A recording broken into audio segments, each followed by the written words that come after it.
The Games Workshop heavy metal style of painting is a terrible way to paint. It's a style that takes a tremendous amount of time investment, and certainly not something you could apply to an entire army. But here's the issue. The heavy metal style does actually look really cool. So what if you're a bit of a mad lad and you do actually want to do this kind of a style on an entire army? Well, in this video, I'm going to show you how you can get that heavy metal look on this Hive Fleet Hydra Gene Stealer without having to spend 24 hours on a single model, by using simple techniques that anyone can learn. And if you stick around to the end of the video, I'll show you how we can get that neat color transition on the Cthulhu-esque face tentacles for the Gene Stealer. Let's begin. I got my hands on one of the new Gene Stealer models, and I'm going to start by cleaning all the mold lines from each part. Now here's where I struggled making this video. Hive Fleet Hydra is the last of the major Tyranid schemes I need to complete my set of tutorials. Link to that playlist in the cards. But to be honest, I'm not a fan of the classic Hydra scheme. It's just a little old-fashioned and a little boring, to be honest. So I'd been racking my brain for weeks thinking how I was going to do this scheme. Then lucky me, GW released this Gene Stealer showcase miniature,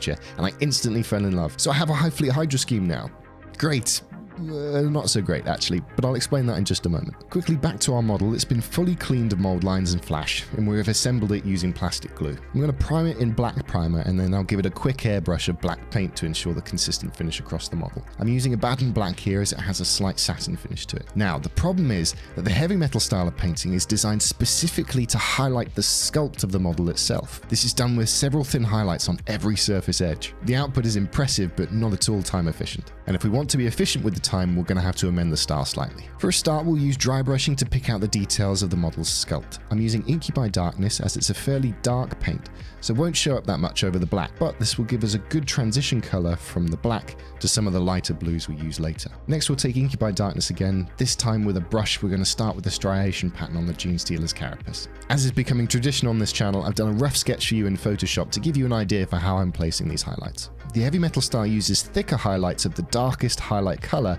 and working slowly up with sharper and thinner highlights with the lighter highlight colors. We'll be following that same principle here, using paint neat from the pot and painting on those lines. I could have done with thinning it down just a bit. As you can see, sometimes the tip of my brush isn't very sharp, giving me less control, but I guess I was too lazy to actually fix it at the time. This step is optional, but I'm also going to strengthen some of the edge highlights and volumes created by our dry brush around the model, where I feel I need a stronger color, or I want to smooth out any of that dusty texture I accidentally get from the dry brushing. Now just quickly, I'd like to mention that I do commission painting. If you'd like a model painted by me, like any of these, then send me a message on Instagram or Facebook and we'll sort something out.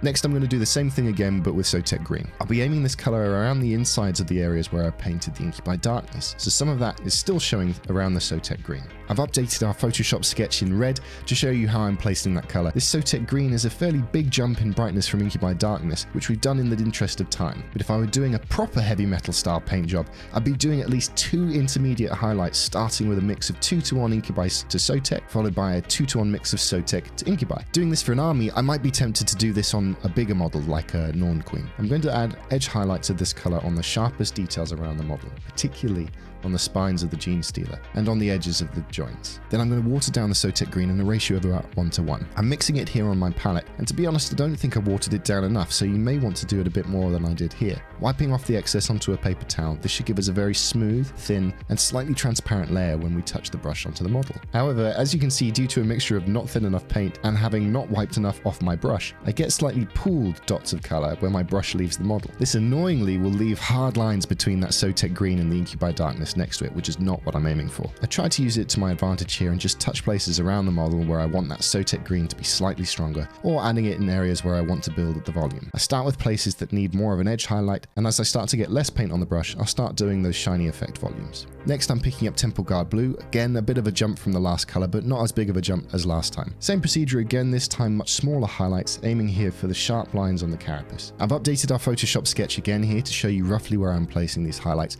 and you'll notice we're leaving a lot of gaps between each of the highlights this time. This is going to give the illusion of a rough, cracked, damaged surface. I'll use the side of my brush to add highlights to the sharpest details around the rest of the model too. On the curved surfaces where we've been building our shiny volumes, I'll add a dot of Temple Guard Blue where I think the light would be reflecting the most. Finally, with Baharoth Blue, we'll only do small dots on the sharpest points. We're not adding much of this color at all. It's just going to act as an extreme highlight to help give the impression the surface is reflecting a lot of light. Less is definitely more here. Here's the final update to that sketch in pink to show what I mean. Now with the carapace done, we're going to base coat those fleshy areas with Demonette Hide.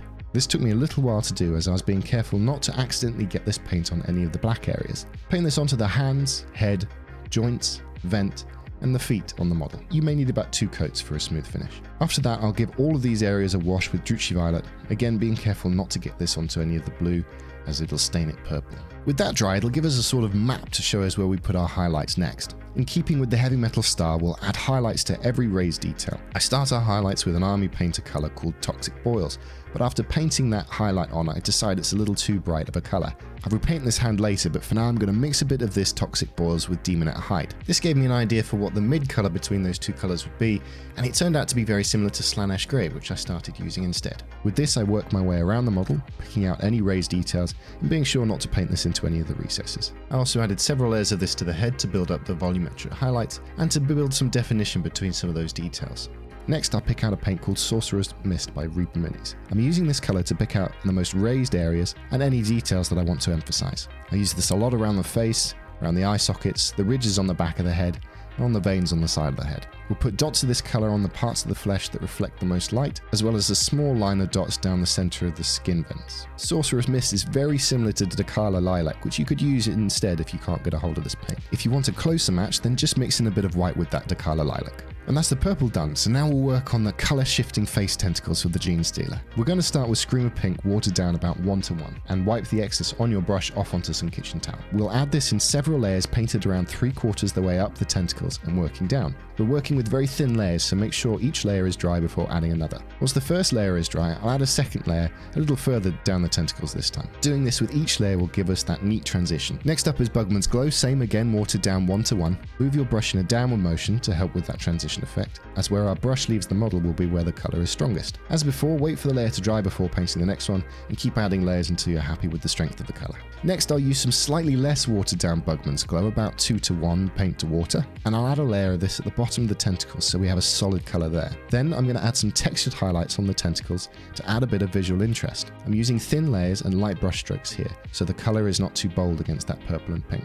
I'm not 100% happy with how that Bugman's Glow matches up against the top of the head there, so I'm going to go in with some Sorcerer's Mist again. Using that same technique, I'll add this color to the top of the tentacles and also moving partially down them. Then I'll grab my Cadian Flesh Tone, again using the same technique as before, but we're adding highlights to the bottom of the tentacles where we have that pure Bugman's Glow color. We're putting this height on the tentacles and also any raised details that we want to emphasize. Then using Kislev Flesh, we'll add highlights towards the very ends of the tentacles or on the most raised details. And with that, we've finished the face, and you can see how those light brush strokes have added texture to an otherwise fairly flat area of the model. To finish off this model, we'll use highlights of Skaven Blight Dinge and Storm Vermin Fur on the claws and the talons.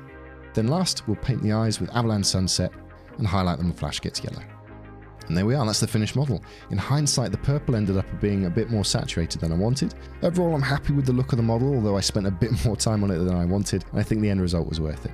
I hope you learned something from this video, and if you want more Tyranid stuff, there's a full playlist just here for you with all of the other Tyranid Hive fleets. Message me on Instagram or Facebook for commissions.